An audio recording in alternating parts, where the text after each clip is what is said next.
Welcome to After Dark at the Fix Stops Roundtable, featuring Katrina Ness, Vanessa Collins, and Ted Ings. This episode is brought to you by BG Products, partners beyond products. And now for your hosts, Ted Ings, Vanessa Collins, and Katrina Ness.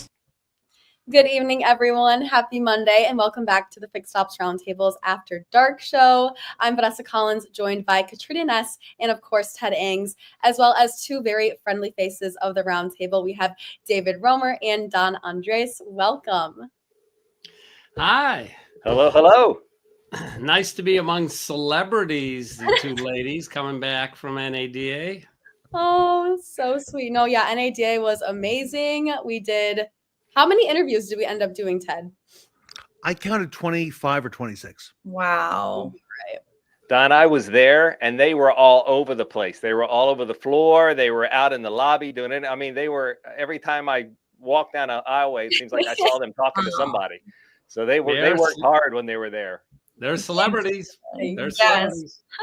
Yep. Vanessa and I met David in person for the first time at NADA. We did an interview with him and many of our other, friends and sponsors of the Roundtable. We did miss Don so dearly and truly, but next year he's thinking about Vegas. Oh, yeah. I'm there. Don, were you afraid of a little bit of snow? Is that what it was? Yeah. Boy, my timing was great. I had predicted events and just said I'm not going to schedule it. There you go.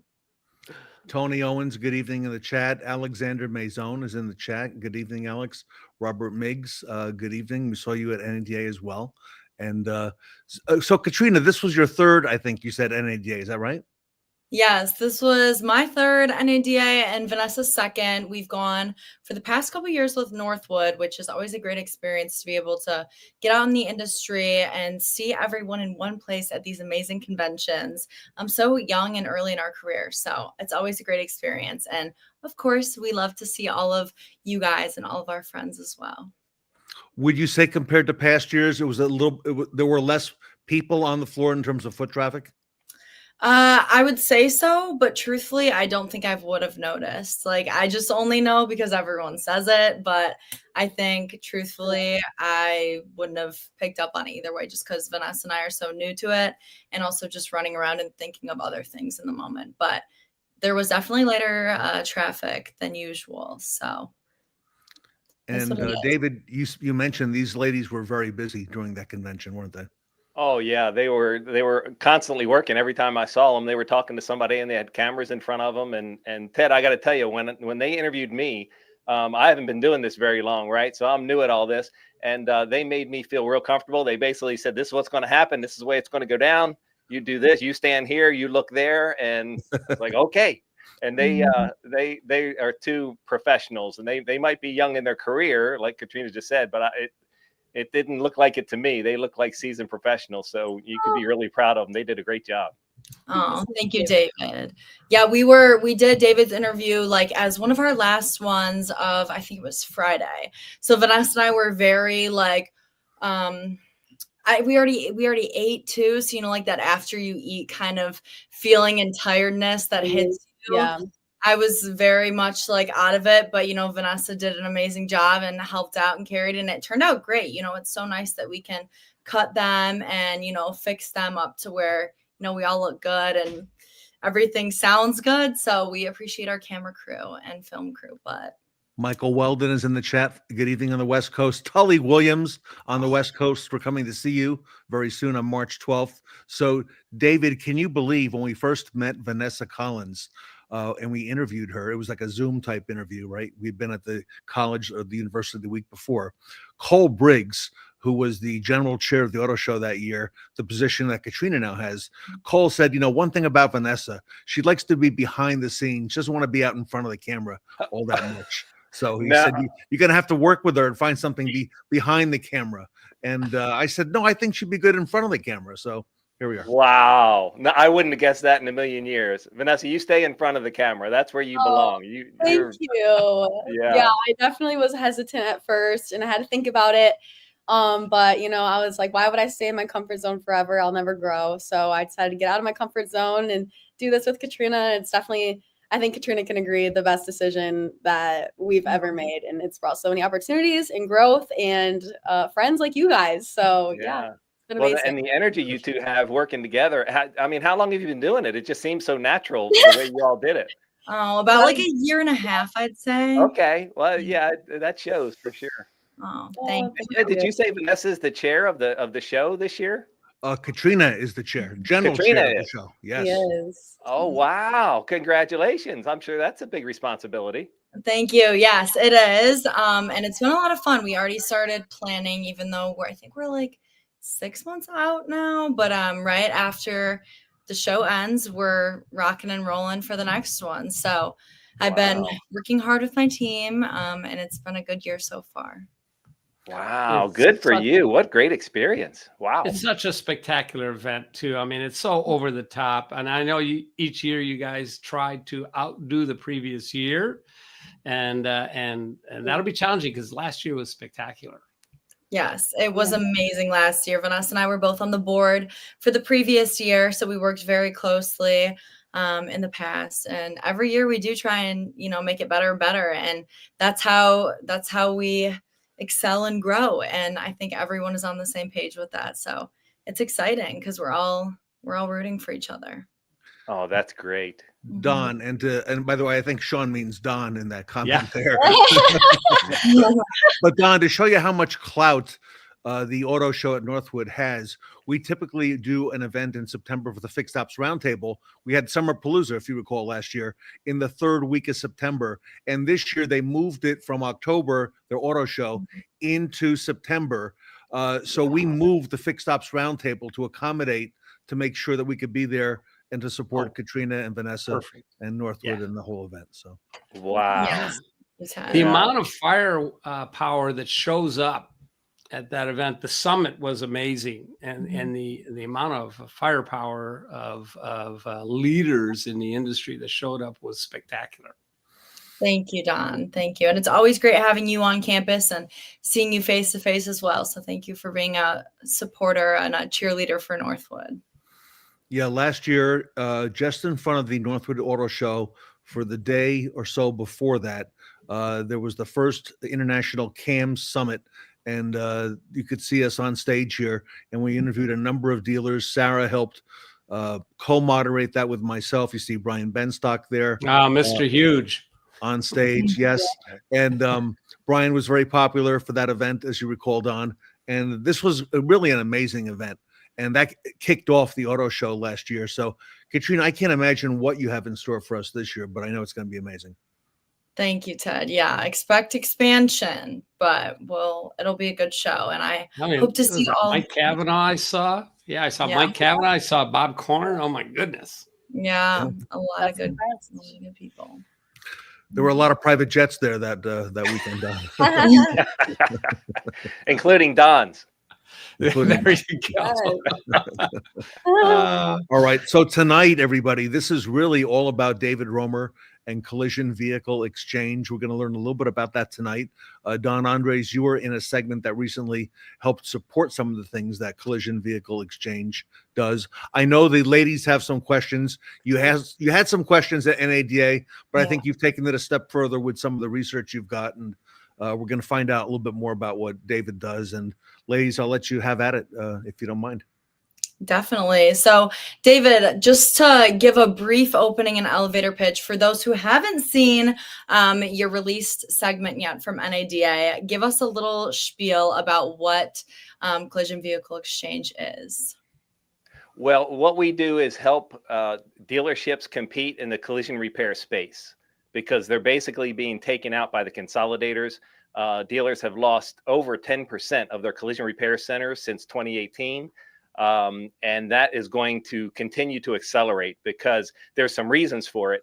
But the basically what we do is we show them a different way of thinking, a different way of doing business.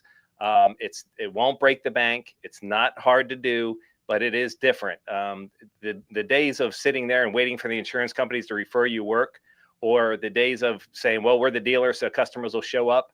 I'm just here to break the bad news. Those days are over. But I'm here to bring the good news is we can compete and we can thrive but it's going to take a little different mindset. And that's what I'm bringing to the dealers, is basically that message of good hope and saying, hey, here's a different way of looking at it. Here's the strategy. I give it all to them for free, and so they can make a decision whether they want to do it or not. But there's just too many of them that are selling and just flat out closing their collision centers because they're not profitable, and they don't know what to do. So so we have a solution for them if they just want to take some time and take a look at it. So, David, when you say consolidators, define that for our audience. I know what you mean. It's some of the big players, but define that in this arena. Okay, well, in this arena, there's some big players like Caliber Collision, Gerber, Crash Champions, Joe Hudson Group. And what they are, they're backed by public money. And it started about a decade ago, but the past 4 years or so, they've accelerated big time. And to give you an idea, just last year in 2024, private equity invested over $9 billion into these collision centers. That's billion with a B. And they are growing like crazy. And, there's some big boy, the Morgan Group in Florida just sold their collision center out to one of them down in Miami. And Mr. Maroney sold his out in Colorado Springs. They're just offering big money to these collision centers, or for these collision centers, because they have all this public money at their disposal, or the private equity firms rather. So they, basically just have a business model that's really dialed in. And what they've been able to do is convince the insurance companies that we're the best option because we're less expensive, we're nationwide, we have standardized estimating, so the insurance companies don't have to have as many adjusters. So we're going to reduce your expense, and the insurance companies love it. So consequently, they're sending the lion's share of the work to these consolidators, and the dealers are just left out. And one of the things, if any dealer doesn't believe me that that's happening, I'd encourage them to go to the playbook that I have online and just look at video number 5. It's the one that says insurers prefer consolidators. And I have a recorded conversation of me filing a claim with a major insurer. And basically I said, I just want to have my work done at the dealer. And I just played dumb, right? I didn't tell him who I was. And you should hear what he told me. I mean, he did everything he could to convince me to not go to the dealer. And the dealer that was 4 miles from my house was on their DRP program. It was one of their select service shops. Wow. But they still tried to convince me to use somebody else because I know why, because it's going to save them money. But again, the dealer, if we just sit here as dealers and wait for that all to change, it's not gonna. So we've got, like I say, the manufacturers are certifying these consolidators. The insurance companies like the consolidators. The consolidators have the backing. They have the customers. So we can't wait for anybody to save us. We got to do it ourselves. But the good news is we have everything we need to do it ourselves. We don't have to wait on them. We don't have to. I'm not saying, we got to fight insurance companies or we got to fight manufacturers or because to me, that's, we'll go broke doing that. And I just want to be successful and make money and take care of customers. And there's a way to do it. And that's what the playbook shows, step by step by step. This is how it works. And I would just encourage dealers to take a look at it. It's different. It's fresh. And then make a decision. If they still decide to close their collision center or sell it, then by all means, at least they're doing it with with their eyes wide open and they know what their options are. Yeah. David, how did you come up with this idea? I think we talked a little bit about this at NADA during our interview, but if you could just, speak to that. Well, I've spent my whole working life working in car dealerships. I started as a mechanic and then wound up in the body shop writing estimates and then being a body shop manager. And then I wound up being a sales manager. And then ultimately later in my career, I was a general manager of a group that had 8 franchises and 6 locations, 2 collision centers, 450 employees. It was a big organization. Wow. But at that point, my experience that I had, both being a sales manager and being a collision center manager, I connected the dots and said, wait, there's a lot of customers that don't want to fix their cars, right? And I know that because the statistic that I love to repeat is when a car gets repaired in a collision repair center, within a year, 50% of them get either traded or sold because customers just fall out of love with their car. Sure. So that's true. Yeah. That's true. Yeah. So what I like to do is just say, hey, why put the customers through that? And let's just trade them out of it, from day one. They don't have to worry about a Carfax report come trade-in time.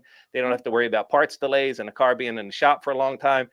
driving rental cars. I mean, you can really make a customer really happy by giving them this option. Katrina and Vanessa, who is the Northwood student that you had on a few months ago who is a body shop technician? In fact, Vanessa, you did a video with him at the Yeah. auto show. I remember that. And Katrina, he was very well spoken, young man, about 19 years old, I think. Yeah. He's great. Will Morrison. Yes. Mhm. Yeah, he's awesome. Yeah, he's a mechanic technician and goes to Northwood, and he was the captain of a booth in the aftermarket lot.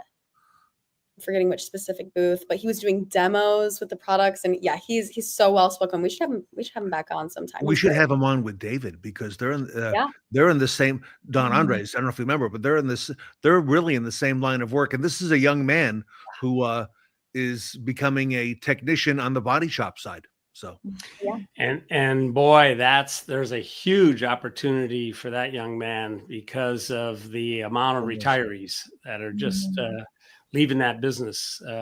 Yeah, you're right, 100%. Right.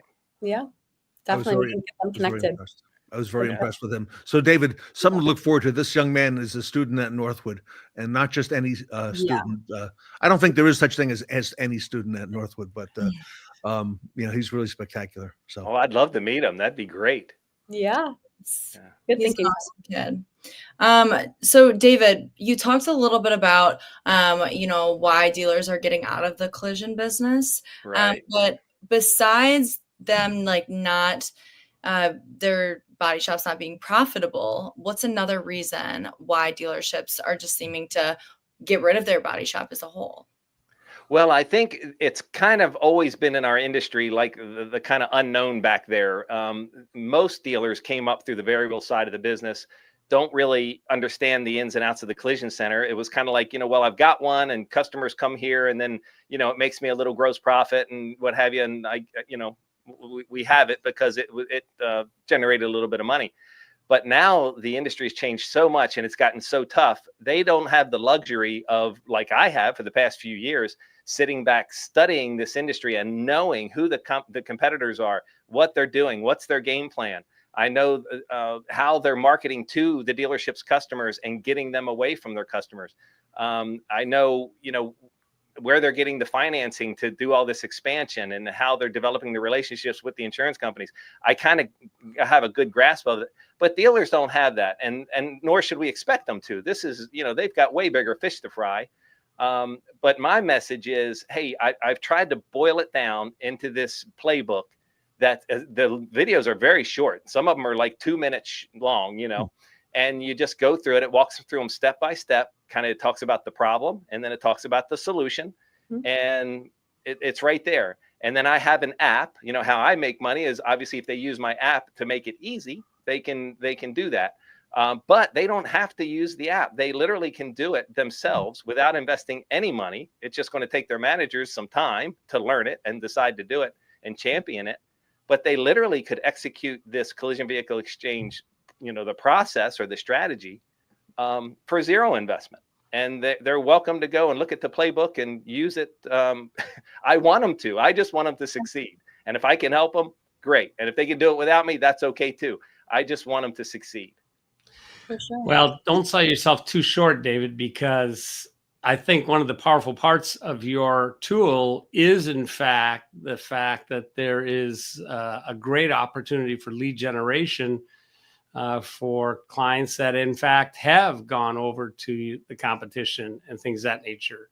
These are motivated buyers. So sometimes even beyond fixed operations, I'll be honest with you, whenever a dealer is contemplating this idea of closing down his body shop, because yes, it can be a tougher challenge these days to get to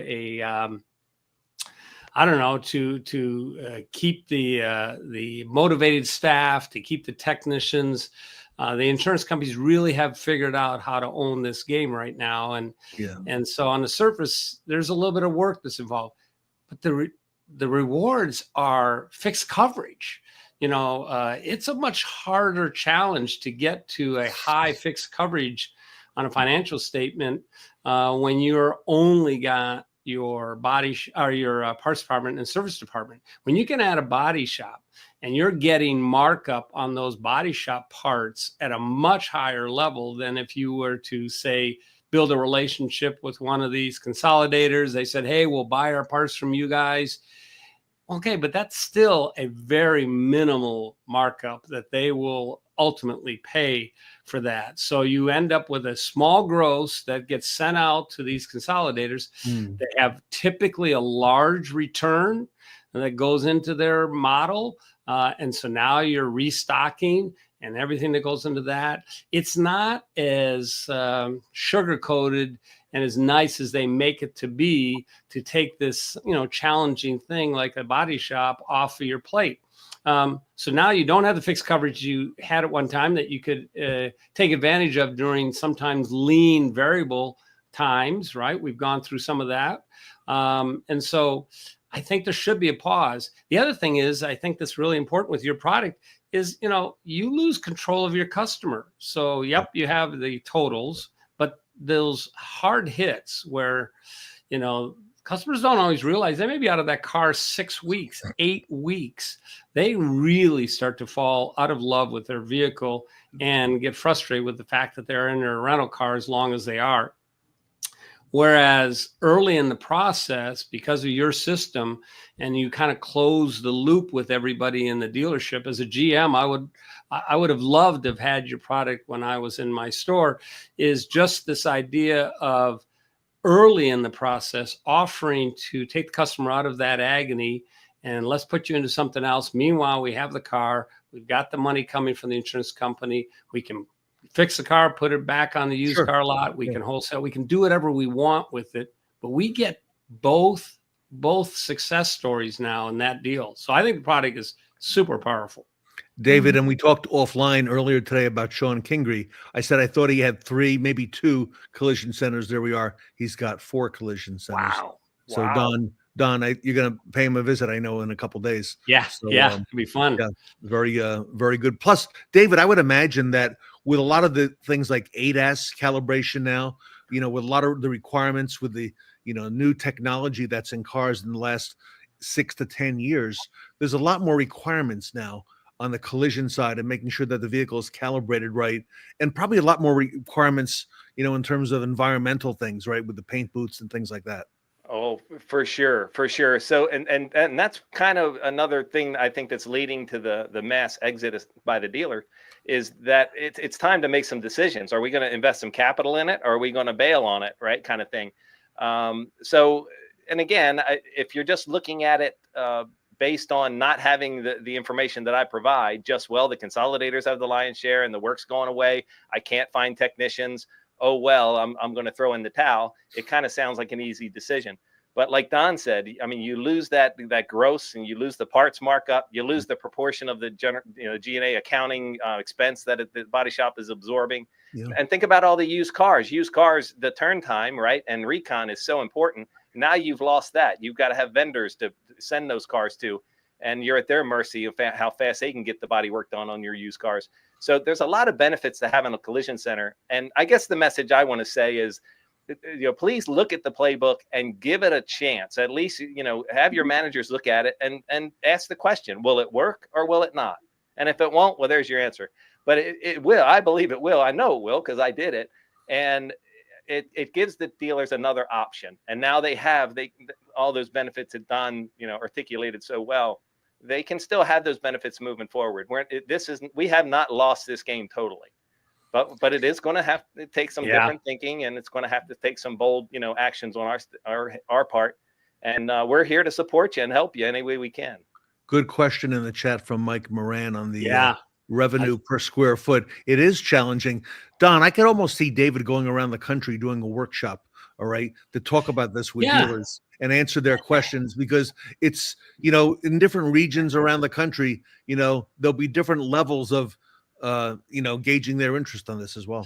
It isn't as difficult as people make it out to be sometimes. It is structure that's required in a body shop today. You've got to have a certain amount of of understanding, of blueprinting and things of that nature. But once you have that model figured out, and I've certainly helped my share of body shops, everything from just simply doing some blueprinting all the way to full lean where it's moving through like an assembly line.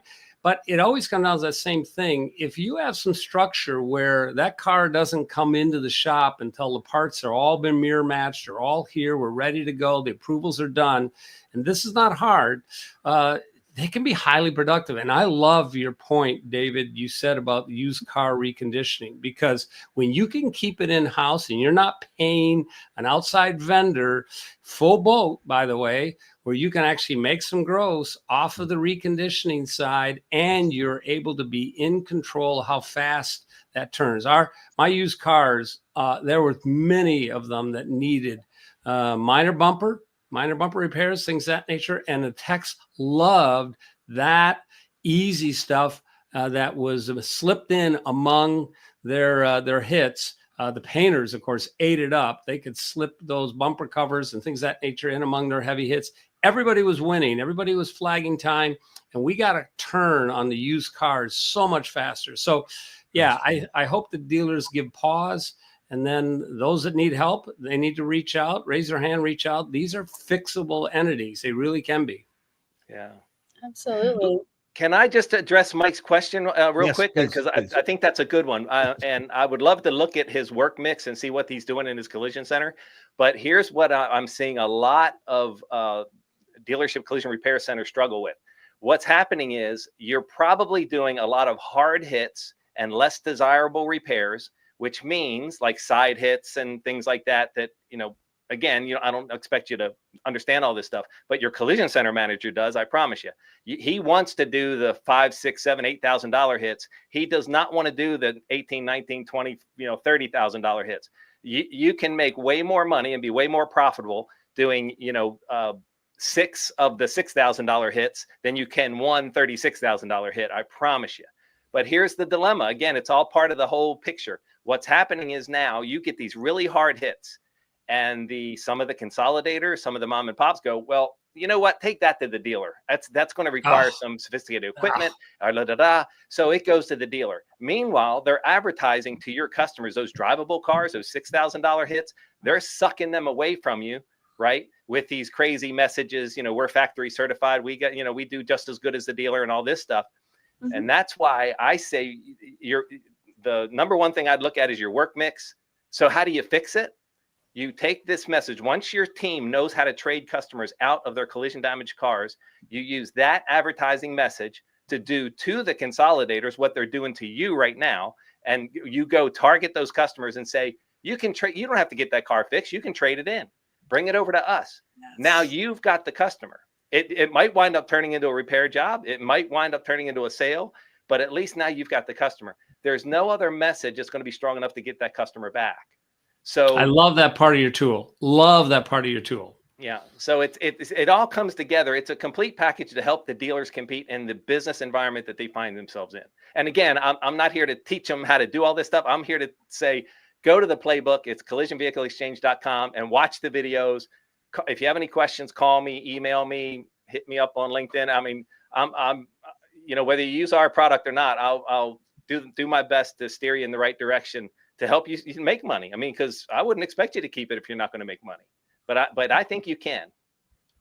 Vanessa, there's so much involved when a vehicle gets in a collision, and now you're hearing like the inside story, right, of what happens behind the scenes. Yes, seriously. I mean, there's a statistic, I feel like everybody gets in, unfortunately, like one car accident in their life. And I got in my first one in the fall. And so that all definitely happened behind the scenes. And it was, the car was totaled. So, but I mean, it's cool to see like the business side of it, and your solution.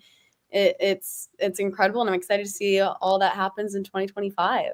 Yeah. But I say it's actually about every 10, 12 years people get in an accident. They file an insurance claim. Oh, so multiple times. So you'll get in multiple in your lifetime. Some people more than others, but yeah. Yeah, probably. Statistically. Yeah. Yeah. I already got my 7 years of bad luck. I actually 7 years of just like, no car problems. You know what though, David, this is such, a tremendous amount of knowledge on this particular topic that even people, Don, in the car business, okay, myself included, I'll be the first one to say it, don't have a lot of knowledge on the collision center. I've worked with them, okay, but I don't know all the intricacies. I know about how the insurance companies really dictate, David, where the repair ends up getting made, but there's a lot of information. That's why I think some kind of your playbook, I think, is the perfect way to get started, okay? And then there's probably a few more steps along the way to bring more people along, but this is a very good conversation, and I think there's a lot more doors to be opened with this, a lot more. Yeah, thanks, Ted. I appreciate you saying that. And believe me, I was the general manager. I wouldn't have had time to learn all this stuff had I not had that experience, earlier in my career. And I don't expect them to. That's why, after some people like Don and what have you were telling me that there's a lot of stuff here, then we decided to just put the playbook online, make it available. That way, if I was sitting back in the general manager chair, I wouldn't try to learn all this. What I would do is I would basically tell my collision center manager, go watch these videos. And I would tell my general sales manager, go watch these videos. And then let's meet tomorrow morning. And then give me 5 reasons why it will work. Give me 5 reasons why it won't. And then make a decision. You don't have to learn it all. But if they decide to use my app, it kind of does it for them. It'll manage itself. It'll give them a monthly report. It'll tell you who's working the system, who's not. It basically manages itself. So if you're a general manager, a dealer, I don't expect you to learn all this stuff. But your people can certainly learn it, and it's accessible to them, and it's right there. Just tell them to go watch it. Katrina and Vanessa, I think a lot more to come on this collision vehicle exchange. And I could see this rolling into a big part of what we do on the Roundtable. I've already got a couple light bulbs going on along the way. So just to start tonight, David, thank you for coming on and, spending this time with us tonight with Don and the ladies as well. Well, thank you. Thanks for having me and helping me get the word out. And, I'm passionate about it. And I appreciate what all of y'all do. Thank you very much. And Mike Weldon, I couldn't agree with you more. Mike's on the West Coast, by the way.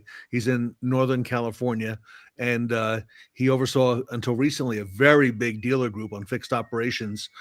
He says he's retired now, but I don't really believe he's that. Not. Don, he's we know not. he's not. Okay. But we'll talk more with Mike Weldon as well.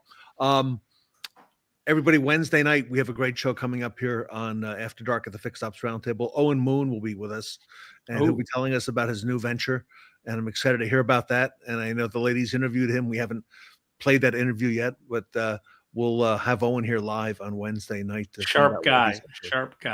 Yeah. So we'll see. I'll be here. I'll be watching. All right. And then, of course, we got the big show in May coming up, everybody. May 12th to the 15th. Fixed Ops Roundtable number 28. All systems go. So we're looking forward to that one. So, all right. Thanks, guys. On behalf of Katrina and Vanessa and Sarah, I'm Ted Ings. And on behalf of David Roemer and Don Andres, thank you for being with us tonight. And we'll see you all Thanks, Wednesday guys. night. Great to see you. Thank you.